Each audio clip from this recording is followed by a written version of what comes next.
Capricorn.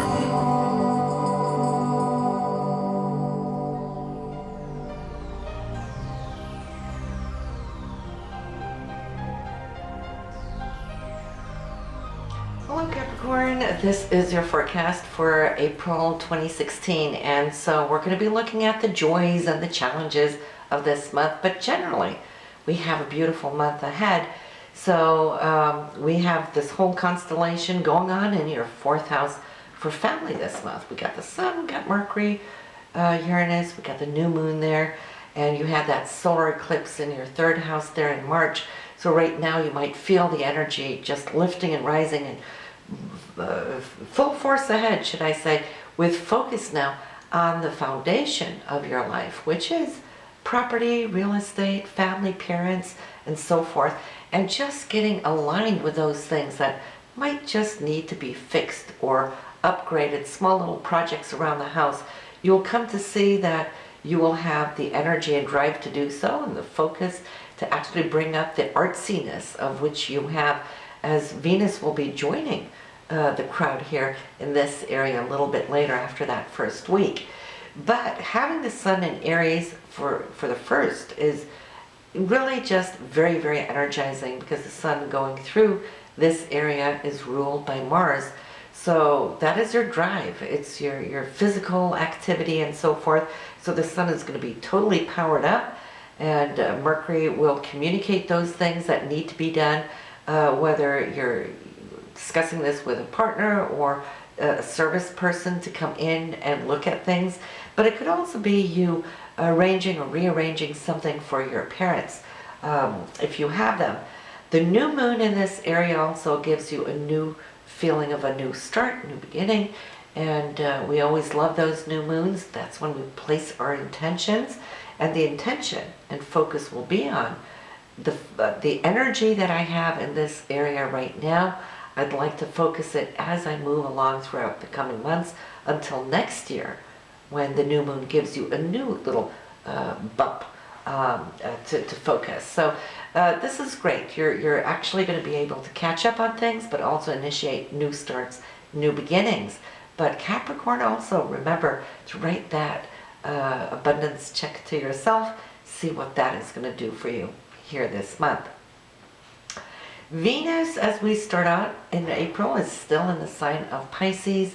Pisces being very romantic, very ideal in one's emotions. You're really close to your heart chakra and expressing this, because Venus is in that third house for communication. So you'll see straight through that of March that you've been very close to your emotions, more sensitive. Venus loves this area of the chart.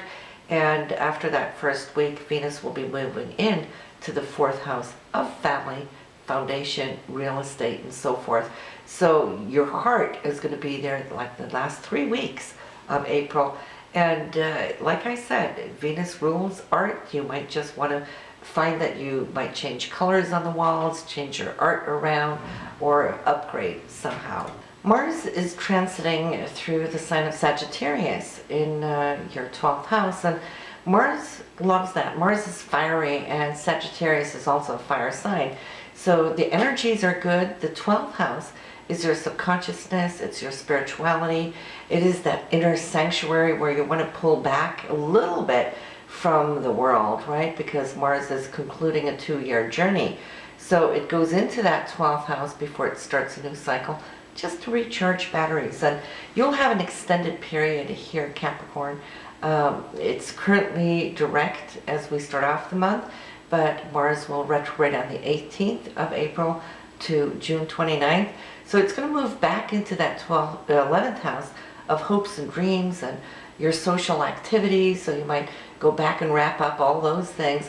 And then as it turns direct again after June 29th, so say there's sometime July, it'll go back into the 12th house, and that's when you can recharge fully. So right now you might get a little taste of it after, say, mid-month or so, but then it will be going back into your 11th house.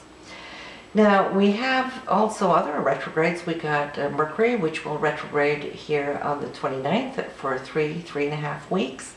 And so we want to avoid signing any contracts if we can. Sometimes the show must go on, so try to wrap all those things up before the 29th. Mercury will then be in your 5th house for creativity, self-expression, the businesses that you own, your children, and so forth. But it starts out in the 4th house of family, but it will be in the 5th house when it retrogrades, and then slowly go back into your 4th house to finalize those things throughout its retrograde.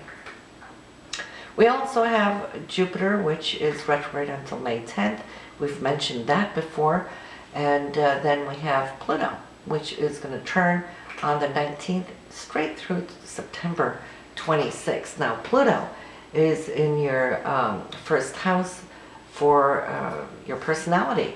So you're going to feel that you're not having to push that much to get out there in the world and do your things. Pluto is going to rest up a little bit, so you might just feel that a lot of the pressure that you might have been feeling here as of late will then give in after the 19th and through September. But we're going to start off the month here with the Sun on the 5th is going to be trining. And a trine is a harmonious aspect, 120 degrees to your ruler, which is Saturn. And this is then between the 4th house and the 12th house. So I feel it's more like you're going to want to spend some time with family or just want to stay at home and chill on the 5th. But there's also something really sweet that can take place on the 5th. On the 7th, we have the new moon, also the 4th house, family and home.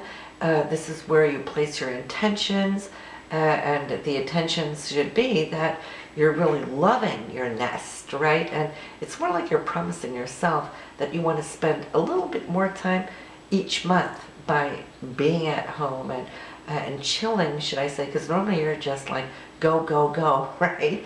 And it's just the enjoyment and the renewal that you feel here from that new moon. It's also a time to write your abundance check on the 7th, so don't forget that. On the 9th, we have a pleasant surprise, Capricorn. The Sun, which is being you, is now conjuncting Uranus, which is always the Pandora box. We never know what we get, right? But it's always exciting. It could even be shocking sometimes. But basically, Uranus likes to change things. So this is coming up here also in the home area of the 4th house. So whatever that will be for you, only you will know, since I don't have your personal chart, but here in your solar chart, this is where it's going to take place. We have a romantic day here on the 12th between Venus and Mars, which is love and romance. Mars being your drive, your action, your direction. And of course, for those of you who are in a relationship, you might just come to see that this is a beautiful day and evening. And for those of you who are single, I get those questions too. It's like, what about us who are single? Well, you always have a relationship with yourself, but you could come to meet somebody, so don't sit at home. On the 14th, straight through the 18th, we have a beautiful week here with a lot of trines, harmonious aspects. So ever since, the cat's clawing on the furniture. So ever since we had that eclipse here last month, which really set you up to make these changes in your life, well, here we have a message from Mercury, from Jupiter. And Jupiter is always very generous and abundant, and it's a happy-go-lucky type planet. So expect some good news. Jupiter is in your 9th house for higher education, or publishers, or if you're working on a specific suit, a law case, well, then there should be some news of it. If it's a green card situation, well, Jupiter rules that too in the area of your chart. So good news one way or another, and it could also come from afar since Jupiter rules long distance. On the 17th, more news. Mercury, the messenger, coming in with something of a transformative nature, which is Pluto. Pluto being in your 1st house. So this news goes directly to you, and somehow, whatever that's going to be, I feel it's between you and a family member. Could be from a child or a parent, not necessarily siblings, but you will see that this is also something falling into place for you or also for them.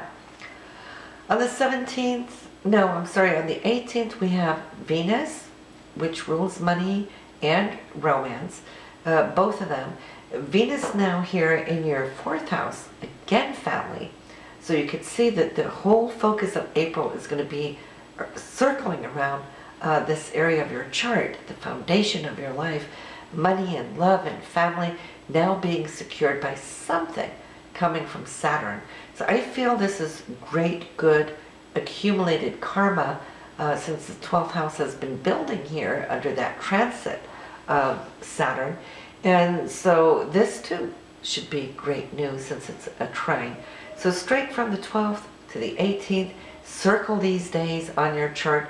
The one will flow over into the other. So it's like the whole week is actually illuminated for things now taking place and giving you a solid feeling of something that's not just comfortable, but also that's going to be enhancing the quality of your life.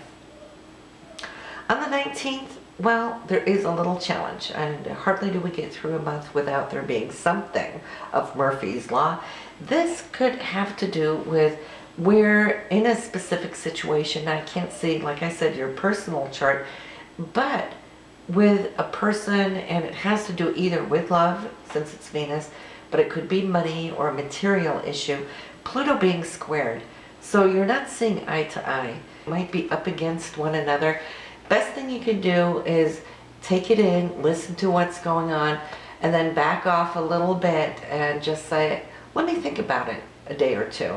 Because already on the 22nd, I feel that the solution would come since Venus is now conjuncting Uranus. And Uranus is always full of surprises, thinking outside of the box. There might be an epiphany, some solution or resolution to that specific challenge. So only 2 to 3 days, just say you want a little time. Now what's going to help you here, Capricorn, on the 22nd is the full moon, which here for you is going to be in the 11th house, illuminating this area of social activity, hopes and dreams and so forth. It could also be a group or something that you're affiliated with. So, I mean, this full moon will absolutely put you in the limelight within this area. So you have that, and then you have this unexpected new idea that may come to you. So it kind of serves more than one purpose at all.